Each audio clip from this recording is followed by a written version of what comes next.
this is Alvin Garcia and welcome to Simple Steps. Today I'm going to show you how to make a cake using almond flour and agave nectar, plus some other ingredients that you may be familiar with. So join me and my family as we show you how to use new ingredients like almond flour and agave nectar to stay healthy on Simple Steps. Hi, this is Alvin Garcia and welcome to Simple Steps and my kitchen. Today I'm going to introduce two new ingredients, agave nectar and almond flour. And you may have seen it on TV, they talk about it a lot these days. You may see it in the grocery stores, but how do I make breads or cookies using these two new ingredients? I know they're healthy for me. Everybody says it's healthy for me, but what do I do? Well, today I'm going to show you how to make my bread, the bread that I use and eat almost every day. It's my little treat for myself every morning when I have breakfast at work. Now, my interesting challenge, or something that I like to do at my house, is bake with my kids. And I'm going to introduce you to my kids shortly.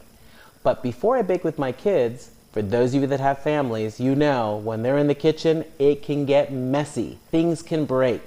Well, I'm going to show you some few simple steps that may help you when you're baking with your kids. Simple step number one, I tend to use plastic. A lot of plastic. So if anything breaks, it falls on the floor, guess what? Nothing's going to break, no glass shattering, and they don't get hurt. And quite honestly, it's easy to clean up. Another simple step, I tend to pre-measure everything for them and put them in bowls. So whether it's chocolate chips or eggs or raisins, I pre-measure because what they like to do is scoop things up. And I put a few extra nibbles there for them to taste the sweetness as well. Now here's a simple step for me. A lot of times when you bake cakes or make cookies, they tell you to grease the pan. And sometimes when it's done, the cake or the cookies stick to the pan. I use parchment paper. It's easier, it's nicer, and quite honestly, it's really cool. Let me show you what I do. So here's my parchment paper.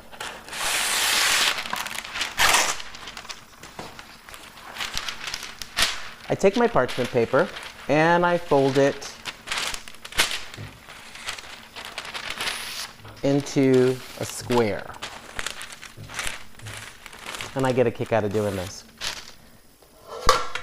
Now here's my baking pan.